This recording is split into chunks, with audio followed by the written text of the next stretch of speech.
বন্ধুর উপস্থিতির জন্য ধন্যবাদ। এক্সপ্লেন করতে চলেছি the legendary life of queen Liu পর্ব 34। শুরুতে প্রথমে দেখাতে থাকে রাজার অ্যাটেন্ডার সোয়ান যে চায়ের পেয়ালায় চা এনেছিল, এটা থেকে পান করার পরই রাজা ঝ্যাংয়ের অস্বস্তি হতে শুরু হয়। একবার তার অ্যাটেন্ডার সোয়ানের দিকে তাকানোর মুখের অস্বস্তির ছাপ দেখা যায় আর রাজা ঝ্যাং হঠাৎ করে বেহুশ হয়ে যায়। বেহুশ হয়ে যাওয়ার পর অ্যাটেন্ডার সোয়ান ঘাবড়ে যায় এবং সেখান থেকে চলে যায় নিজের কিছু লোকবল ডেকে আনতে। এদিকে দেখায় জিনফিং এর মা জিনফিংকে ঘরে বেঁধে রেখেছে দড়ি দিয়ে। জিনফিং বারবার তাকে ছেড়ে দেওয়ার জন্য কাকুতি মিনতি করছে, কিন্তু ইউংফু বলছে সে তাহলে তাকে এমনি এমনি বাঁধলো কেন, যদি তার কথাতেই তাকে যেতে দেয়। জিনফিং ইউংফুকে বলতে থাকে সে রাজধানীর তার রাজমহলে ফিরে যেতে চায় তার রাজার কাছে। ইউংফু সাফ সাফ জিনফিংকে জানিয়ে দেয় এটা কোনোভাবেই হবে না। জিনফিং বলে তার মা ইউংফুকে যেভাবে তাকে আটকে অর্থাৎ জিনফিংকে আটকে সে শত্রুতা করছে, তার বাবা অর্থাৎ প্রধানমন্ত্রী লিউশি তার স্বামীকে এভাবে চ্যুত করার জন্য উঠে পড়ে লেগেছে। জিনফিং তাই জানতে চাইছে যে তারা স্বামী স্ত্রী মিলে কি মেয়েকে জিনফিংকে ঠকাচ্ছে। এখানে বলতে থাকে জিনফিংকে রেগে কি তার কি মাথা খারাপ হয়ে গেছে, এই কথাটা বলেছে যে প্রধানমন্ত্রী লিউশি রাজা ঝ্যাংয়ের ক্ষতি চায়। জিনফিং বলে আসে যে লিউশি এতদিন তার মনের মতোই করে এসেছে, চিরকাল চেয়ে এসেছে রাজা ঝ্যাংয়ের কিছু না কিছু হোক আর সে সিংহাসনচ্যুত হয়ে যায়।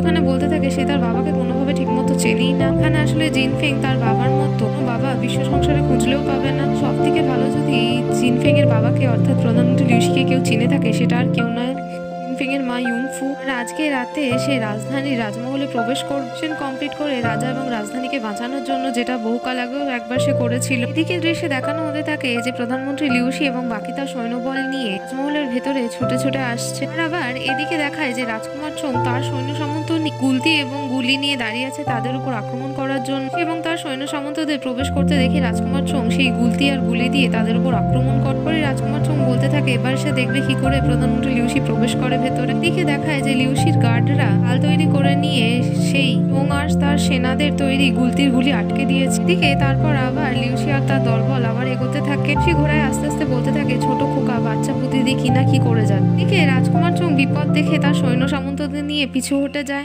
দৃশ্য আবার দেখাতে থাকে রাজকীয় পাকশালে, মানে শেফ চাই তার পাচকদের নিয়ে বসে আছে, যার আন্ডারে পাচকরা কথা বলতে থাকছে যে ওদের মতো তো কি রাজকীয় পাকশালের কাছাকাছি কিছুই দেখতে পাচ্ছে না, কি যুদ্ধের সময় আবার পুনর্নির্ধারিত হয়ে গেল, কি যুদ্ধ হবে না এমন কিছু নির্ধারণ করা হয়েছে, বহু সময় ব্যতীত হয়ে গেছে তাদের সামনে এখনো কিছুই ঘটেনি। চাই তাদের সাহস জুগিয়ে বলতে থাকে তাদের সতর্ক থাকতে হবে, রাজা আর রাজ্যের জন্য বলিদান দেওয়ার জন্য প্রস্তুত থাকতে হবে সবসময়। সময় বা ক্ষণ পুনর্নির্ধারিত হয় এরকম কি কখনো কেউ শুনেছে? তো যদি না হয় তো এখানে ভালোই কথা, এখানে তাদের আগে থেকে প্রস্তুত থাকতেই হবে, ঘাবড়ে গেলে কোনোভাবেই চলবে না। সে বলতে থাকে তাদের কাছে তো অস্ত্রশস্ত্র বলতে কিছুই নেই। এখানে বলতে থাকে সেই পাচক পাকশালে যা ছুরি কাঁচি আছে সেই হাতে নিয়ে তাদের চালাতে হবে, রাজ্যের জন্য এটা একটা সংকটের সময়। এদিকে আবার দেখাতে থাকে রাজমহলের ভেতরে রাজা ঝ্যাংয়ের কাছে তার অ্যাটেন্ডার সোয়ান আর তার দলবল এসেছে। আসলে অ্যাটেন্ডার সোয়ান এবং তার দলবল কিছু লোকের অজয় সাম্রাজ্যের গোপন গুপ্তচর। এখানে রাজা চায়ের মধ্যে বেহুশ করার ওষুধ দিয়েছে, একটা ছুরি নিয়ে এসেছে রাজা ঝ্যাংকে মারার জন্য। তো সে এগোতে গেলে তার ভয় লাগতে শুরু করার বাকিরা বলতে থাকে এত ভয় কেন পাচ্ছে, এগিয়ে গিয়ে মেরে দিলেই তো হয়ে যায়, তার থেকেও বেশি ভালো তো চায়ের মধ্যে বেহুশ করার ওষুধ না দিয়ে ডাইরেক্ট সে যদি বিষ প্রয়োগ করে দিত। এই কথাটা বলছিল তার হাতে সোয়ান ছুরিটা ধরিয়ে দিয়ে বলে তাকে মারতে। ও এখানে ভয় পেয়ে বলে যে তার হৃদকম্প হচ্ছে, সে বলে তো দিল কিন্তু এরকম কাজ কখনোই করতে পারবে না। একজন দাস বলতে থাকে যে রাজা ঝ্যাংকে দেখতে যেমন সুন্দর তার ব্যবহারও ভালো তাদের প্রতি, আর এখানে তাদের বেতন এবং থাকা খাওয়াতে কোনো অসুবিধাই হচ্ছে না। একজন দাস সোয়ানের থেকে ছুরিটা নিয়ে মারতে গেলে তার হাত পা কাঁপতে শুরু করে দেয়, বলতে থাকে সে আর যুদ্ধ করতে চায় না, এভাবে অনেক বছর হয়ে গেছে। রাজা ঝ্যাংও তো কথা দিয়েছে জিউ সাম্রাজ্যের লোকেদের যে জিউ সাম্রাজ্যের উপর সে কোনোদিন না আক্রমণ করবেন, এরপর যদি তারা এরকম কোনো কাজ করে তাহলে তারা মানুষের মতো আর থাকবে না। এদিকে দেখায় প্রধানমন্ত্রী লিউশি রাজমহলের আরো ভেতরে প্রবেশ করতে করতে তার সৈন্যবলদের বলতে থাকে যে আশেপাশে যা ট্র্যাপ আছে তারা যেন দেখে প্রবেশ করে। দেখায় পাশে কমান্ডার সু তার সৈন্যবল তৈরি ছিল। কমান্ডার সু হাত তুলে আদেশ দিলেই তার সৈন্যটা বড় দড়ির জাল দিয়ে প্রধানমন্ত্রী লিউশি তার সৈন্যদের কমান্ডার সু সৈন্যরা ধরে ফেলে। এদিকে দেখাতে থাকে রাজার কক্ষের ভেতরে হঠাৎ করে লাফ দিয়ে সম্রাট লিউ আর পদার্পণ করে ফেলে। তার বাকি লোকেদের ধমকে সে সরিয়ে তাদের এখানে কিছু ধুলো বলে সম্বোধন করে। সে রাজা ঝ্যাংকে মারতে এগোলে তার দিকে এগিয়ে যেতে থাকলে এখনই রাজা ঝ্যাংয়ের হুঁশ ফিরে আসে, সে তলোয়ার নিয়ে সামনে চলে আসে। জিউ সম্রাট বলতে থাকে সে হয়তো রাজা ঝ্যাংকে কম ভেবে নিয়েছিল। তোরে রাজা ঝ্যাং বলতে থাকে যে আজকে সে তাকে সিংহাসন থেকে নামিয়ে দেবে। পর কমান্ডার সু এসে প্রধানমন্ত্রী লিউশিকে বলতে থাকে সে আজকে যা কাজ করেছে খুবই অন্যায় করেছে, আসলে সে রাজ্য এবং রাজার বিরুদ্ধে যুদ্ধ ঘোষণা করে বিদ্রোহ করছে, কি এখানে রাজাকে হত্যাও করতে এসেছে, এটা তাকে এখানে দেশদ্রোহী দেওয়া হবে, সে যেন তার সামনে শাস্তির জন্য প্রস্তুত থাকে। কমান্ডার সু আরো বলে যে তার কি একবার মাথায় হলো না যে রাজা ঝ্যাং এখানে রিলেটিভদের মধ্যে পড়ে, তার মেয়ের স্বামী এখানে। সে বলতে থাকে কমান্ডার সুকে খুবই হাস্যাস্পদ কথাবার্তা বলছে, সে যদি এরকমই করতে চাইতো তাহলে তার নিজের জীবন বিনিময় করে রাজমহলের মিশনের জন্য আসতো না, রাজা ঝ্যাংকে এবং রাজ্যকে বাঁচানোর জন্য। কমান্ডার সু এখানে তার পরিকল্পনা দিয়েছে। দেখাতে থাকে রাজা ঝ্যাং তার কক্ষে জিউ সম্রাটের সাথে মারামারি করতে থাকে। জিউ সম্রাটের হাত থেকে তলোয়ার ফেলে দিয়ে তাকে আটকে দিয়ে ওয়ান এবং তার বাকি অ্যাটেন্ডাররা সামনে বেরিয়ে আসে হাততালি দিতে দিতে, যে রাজা মহান কাজ করেছে এই কথা বল। জিউ সম্রাট একটা ডাটের মতো ছোট পিন রাজা ঝ্যাংয়ের দিকে ছুড়ে দিতে ঝ্যাংয়ের দিকে সেই পিনটা যেতে গেলে একটা পিন এসে সেটাকে মাটিতে ফেলে গেঁথে দেয়। তার প্রাণকে বাঁচিয়েছে রাজা ঝ্যাং সেদিকে তাকালে দেখতে পায় যে প্রধানমন্ত্রী লিউসি আর তার সৈন্যদল চলে এসেছে। সেই ছোট ডাটটা ফেলে জিউ সম্রাটের ডাটটাকে আটকেছে। এদিকে দেখাতে থাকে যে জিনফেংকে তার মা ইউংফু সবকিছু বলে দিয়েছে তার বাবার ব্যাপার। তার বাবা রাজা ঝ্যাংকে এখানে প্রোটেক্ট করছে, তাকে মারতে যায়নি। লোকজন তাকে আশপাশ থেকে বলে রেখেছিল যে লিউসি একজন দেশদ্রোহী খারাপ মানুষ। এখানে জিনফেং তার বাবাকে ভুল বুঝেছে, তাই তো উত্তরে জিনফেং বলে হ্যাঁ সে এরকমই ভেবেছিল। ফু বলতে থাকে যে লিউসিকে দেখে সাধারণভাবে এরকমই মনে হয়, খুবই চতুর ধূর্ত খারাপ সাধারণ মানুষের চোখে ভুল বোঝাতে একদম ওস্তাদ আসলে সে। এদিকে দেখায় জিনফেং বলতে থাকছে তার মা ইউংফু বলে সেখানে তার বাবা যুদ্ধ থামাতে গেছে। তাই তো জিনফেং তো জানে যে রাজমহলে প্রচুর লোক থাকে, সেখানে অতজন মানুষ সামলাবে কি করবে। এখানে বলে যে যুদ্ধ করা সবকিছুর হাল নয়, একেবারে শেষ কাজের জন্য যুদ্ধ করতে চায়। সবাই যদি শান্তভাবে থাকতে পারে তাহলে কেউ কেন যুদ্ধ করবে। একজন খুব দুনিয়া কম দেখার মতো রানী, দুনিয়া সম্পর্কে বেশি কিছু জানে না। এখানে ইউংফু তাকে বলতে চাইছে যে ইউংফু অর্থাৎ জিনফেং এর মা চেয়েছিল জিনফেং ভালো পড়াশোনা করে সংস্কারবান একজন মহিলা হোক। এখানে জিনফেং কি তাই করেছে? উত্তরে জিনফেং বলে না, সে এরকম একদমই করে। ইউংফু বলতে থাকে যে তার মানে এখানে এটা দাঁড়ায় সবাই সবসময় সবার কথা শুনে চলে না। যুদ্ধ করতে যাওয়া মানে যে বিশাল বড় ধরনের কিছু ক্ষয়ক্ষতি হবে বা যুদ্ধ হবে এরকম কোনো কথা নেই। এখানে জিনফেং এর উচিত শান্তভাবে ধৈর্য ধরে বসা এবং দেখা কি হয় পরিণাম। এদিকে রাজমহলে জিউ সম্রাট চিৎকার করে বলতে থাকে লিউসিকে যে সে খুবই একজন ধূর্ত মানুষ। দুজনের মধ্যে ডিল হয়েছিল একটা, সে নিশ্চয়ই এখনো সেই বিষয়টা ভুলে যায়নি। রাজা ঝ্যাংকে সিংহাসনচ্যুত করতে হবে। জিউ সম্রাটকে লিউসি যেন 10টা শহর দিয়ে দেয় ডঙ্গো সাম্রাজ্য। বলে এখানে জিউ সম্রাট লিউসিকে সিংহাসন পাই দেবে ডঙ্গো সাম্রাজ্য। সে বলতে থাকে তার রাজপাট এবং সিংহাসনের কোনোদিন কোনো ইচ্ছাই ছিল না, সে বিশ্ব সংসারের পর্যন্ত রাজত্ব করতে। সম্রাট লিওয়ান বলে তাহলে সে চায়টা কি? লিউসি বলতে থাকে এইসব বিষয়ে সে তাকে কোনোভাবে জ্ঞান দিয়ে বোঝানোর চেষ্টা করবে না, কারণ সে জানে সে কতটা নিকৃষ্ট একজন মনের মানুষ। মানে সে এটাই বলতে চায় যে এখানে জিউ সম্রাটকে শান্তভাবে মরতে হবে। সম্রাট বলতে থাকে তার কি মনে হয় সে এখানে একা এসেছে? বলে ও আচ্ছা, সে তার গুপ্তচরদের কথা বলছে। তাই এখানে সে তাকে একটা সুযোগ দিচ্ছে যে চিৎকার করে সেই গুপ্তচরদের ডাকতে এবং দেখতে গিয়ে তার আদেশ পালন করে। সে বলতে থাকে জিউ সম্রাট লিওয়ানকে সব থেকে বড় মূর্খ যদি কেউ ওখানে হয়ে থাকে সেটা একমাত্র জিউ সম্রাট লিওয়ান। এখানে সে তাকে এখানে একটা ভালো খবরও দিতে চায় যে ভাইপো অর্থাৎ লিয়া ডঙ্গা ক্রস করে পাস করে চলে গেছে। এখন এটা যেন তো বলে না যে লিউসি তার নিজের সৈন্যের অর্থাৎ জিনজি ব্যাটালিয়নের 20,000 সৈন্য তাকে দিয়েছে তার সাহায্যের জন্য। সম্রাটকে সে এটা বলে যে সে যদি ডঙ্গো সাম্রাজ্যে মারা যায় তাহলে এখনো পর্যন্ত তার কিছু সম্মান থাকবে। এরপরও যদি জিউ সম্রাট এখান থেকে পালিয়ে তার সাম্রাজ্যে ফিরে যেতে চায়, এখানে লিউসি কথা দিতে পারছে না যে সাম্রাজ্যের ক্রাউন প্রিন্স অর্থাৎ তার ভাইপো লিয়া তার সাথে কি আচরণ করবে। কিন্তু লিউসি এখানে রাজা ঝ্যাংকে বলতে থাকে যে এভাবে সে সমস্ত বিষয় সামলে নিয়েছে, ঠিক আছে। রাজা ঝ্যাং বলে প্রধানমন্ত্রী লিউসি কথাবার্তা যথেষ্ট যুক্তিসঙ্গত। সম্রাট এখানে বলতে থাকে তারা যদি এখানে তাকে মেরে ফেলতে চায় মেরে ফেলতেই পারে, এভাবে নাটক করছে কেন এতক্ষণ ধরে। প্রধানমন্ত্রী কমান্ডার সুকে বলে যে তাকে ধরে নিয়ে গিয়ে মেরে ফেলে দিন। রাজা ঝ্যাং ও কমান্ডার সুকে একই আদেশ। কমান্ডার সু সেখান থেকে যেতে গেলে প্রধানমন্ত্রী লিউসি তাকে ধরে বলতে থাকে আগে তাকে কিছু কথা বলেছিল সেগুলো নিশ্চয়ই মনে আছে, সেগুলো যেন সে ভুলে না। কমান্ডার সু মাথা নাড়ি সম্মতি জানায় সে সব মনে রেখেছে, সে তার কথা বলার মতোই কাজ করবে। এদিকে দেখাতে থাকে এমপ্রেস ডাওগারের কক্ষে ঘুমন্ত অবস্থায় ডাওগারের অ্যাটেন্ডার চুই এবং তার বাকি কিছু দাসদাসী আসে। আসলে এখানে জিউ সাম্রাজ্যের গুপ্তচর এবং এমপ্রেস ডাওগারকে কি করে হত্যা করবে সেই বিষয়ে কথা বলতে থাকলে তারা তিনজনও এখানে ভয় পেয়ে আছে, কারণ এমপ্রেস ডাওগার তাদের সাথে কখনই খারাপ ব্যবহার করেন। বলতে থাকে যে তাকে বেহুশ করতে হবে, আবার একজন বলতে থাকে যে সে ঘুমিয়ে আছে তাকে বেহুশ করার কি দরকার। বলতে থাকে যে মুরগির মতো গলা কেটে দেবে। একজন বলতে থাকে যে মানুষকে মারা মুরগি গলা কাটার মতো এত সহজ না। উনি এমপ্রেস ডাওগার উঠে তার দাসীদের বলতে থাকে যে তার হৃদকম্প ভীষণ ভয় লাগছে, তার মনে হচ্ছে মহলে হয়তো কোনো অরাজকতা হতে চলেছে। দাসীরা তখনই এমপ্রেস ডাওগারের সামনে গিয়ে তাকে সামলে বলতে থাকে যে খুবই শান্তিপূর্ণ রাত, খারাপ কিছু হচ্ছে না, চারিদিক খুবই শান্ত হয়ে আছে। এমপ্রেস ডাওগারকে তার ঘরের দরজা খুলেও বাইরের দিকে দেখতে ডাওগার বলতে থাকে ভালোই হচ্ছে, তার মন খুব অশান্ত হয়ে গেছিল, এখন থেকে ভালো লাগছে, সবকিছু ঠিকঠাক আছে। দাসী বলতে থাকে সে খুব ভালো জাদু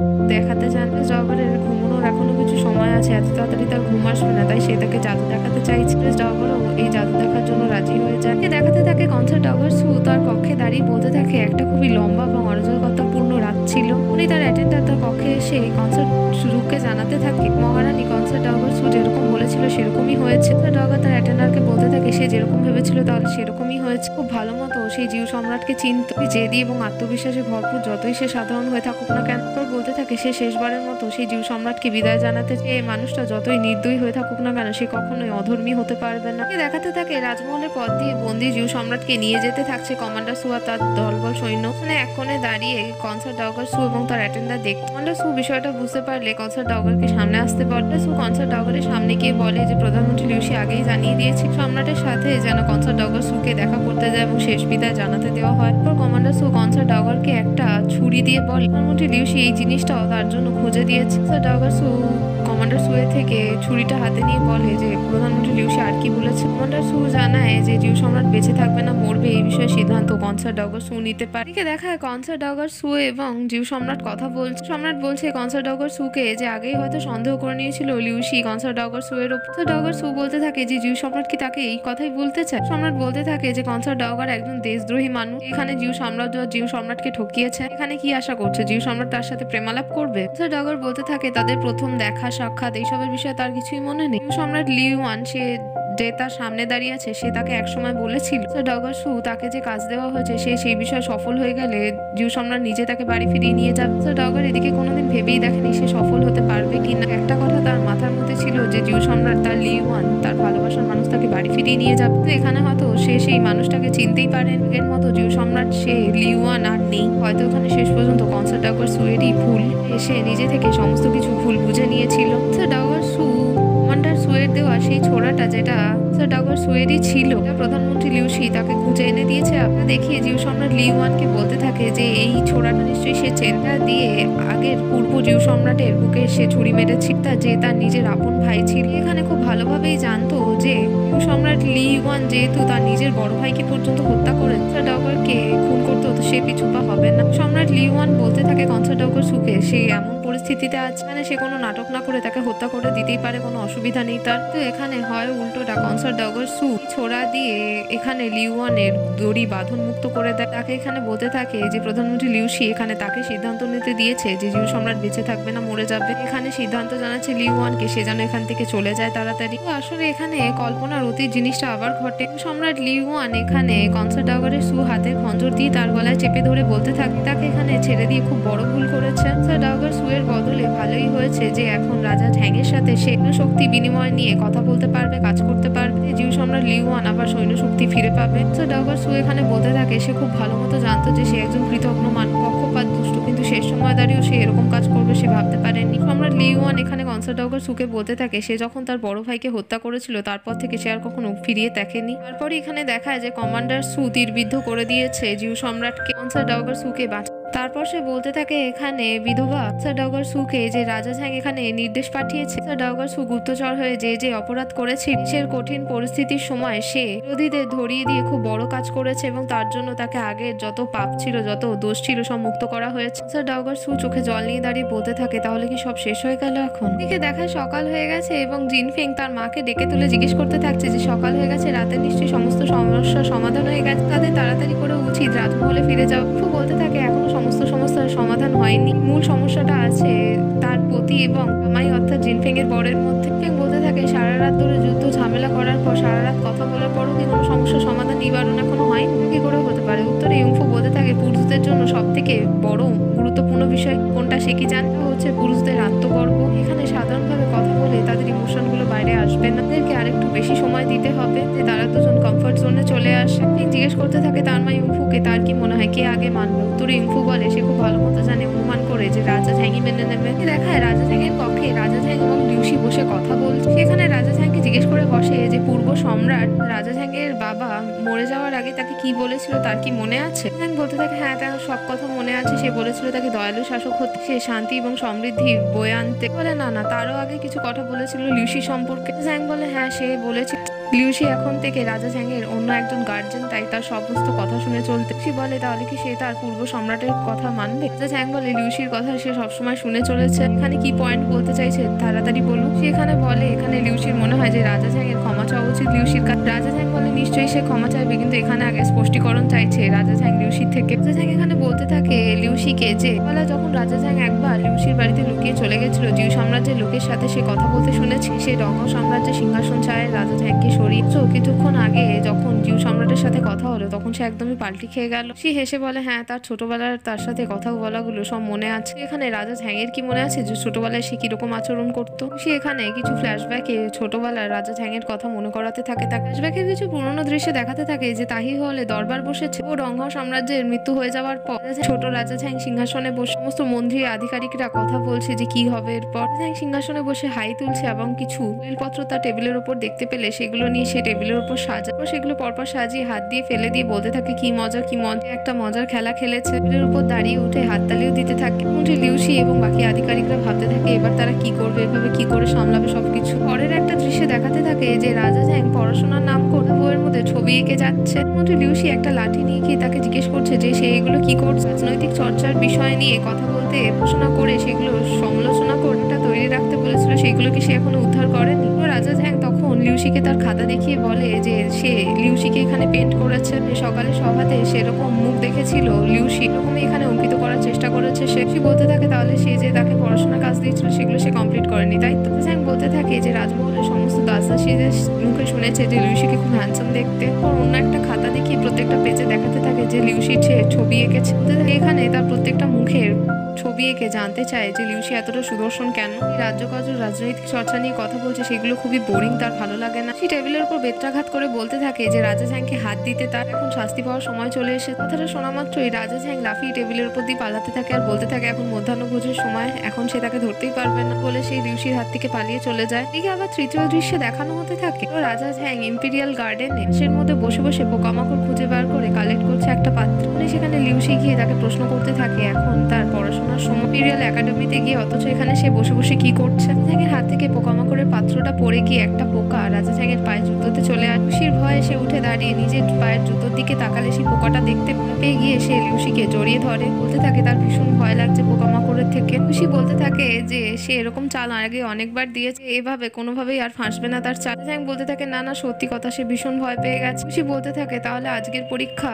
ঝ্যাং পুরো কথাটা না শুনেই খুশি হয়। সে বলে যে রাজা ঝ্যাংয়ের কক্ষে অর্থাৎ জিয়ানলু হলে সে আয়োজন করে। রাজা ঝ্যাং কথাটা শুনে আবার ঘাসের উপর বসে পড়লে লিউসি তাকে আবার কাঁধে করে তুলে নিয়ে যায়। পরের দৃশ্যে আবার দেখাতে থাকে যে রাজা ঝ্যাং রাগারাগি করে একটা ছাদে উঠে পড়েছে এবং বাকি দাসদাসীরা তাকে নামানোর খুব চেষ্টা করতে থাকছে। প্রধানমন্ত্রী লিউসি সেখানে উপস্থিত হয়ে বলতে থাকছে যে তার উপর এত কাজ আর দায়িত্ব আছে, ও রাজা ঝ্যাং সবকিছু জিনিসগুলোকে ছেলে খেলার মতো করে নেয়। এখানে তার একটা কথাও কোনোভাবে শোনে না, নতুন করে অনেককে অবহেলা করে, কিছু দামি স্মারক ভেঙেছে, এগুলো এখানে মানুষের অজীবিকার সঙ্গে সম্বন্ধিত ছিল। রাজা ঝ্যাং আবার বলতে থাকে যে তার একদম ভালো লাগে না রাজ্যকার্য এবং তার সাথে সম্বন্ধিত জিনিসপত্র চর্চা। সে তাকে রোজ মনে করাতে থাকে একই জিনিস যে তার ঘরে অনেক দায়িত্ব কর্তব্য আছে। সে যদি এরকমই মনে হতে থাকে তাহলে লিউসি তো তাকে এখান থেকে নিজেই একা নামিয়ে নিয়ে শাস্তি দিতে পারে। আর বাবা মৃত সম্রাটও তার গায়ে কখনো হাত তোলেনি, অথচ লিউসি তাকে পিটিয়েছে। মন্ত্রী লিউসি এখানে দাসদাসীদের বলতে থাকে যে এই সিঁড়িটা আছে সেটা নামিয়ে নিতে। ঝ্যাং একা কি করে নামবে, সে নিজের জিনিস নিজেই বুঝে নেবে। সে চলে যেতে থাকলে বাকি দাসদাসীরা চলে যেতে থাকলে রাজা ঝ্যাং বলতে থাকে সে রাজা হতে চায় না কোনোভাবে। থেকে বড় কথা সে রাজমহলও থাকতে চায় না, সে চলে যেতে চায়। মানে দৃশ্যে দেখাতে থাকলে লিউসি জিজ্ঞেস করতে থাকে রাজা ঝ্যাংকে এবার তার সবকিছু জিনিস মনে পড়ে।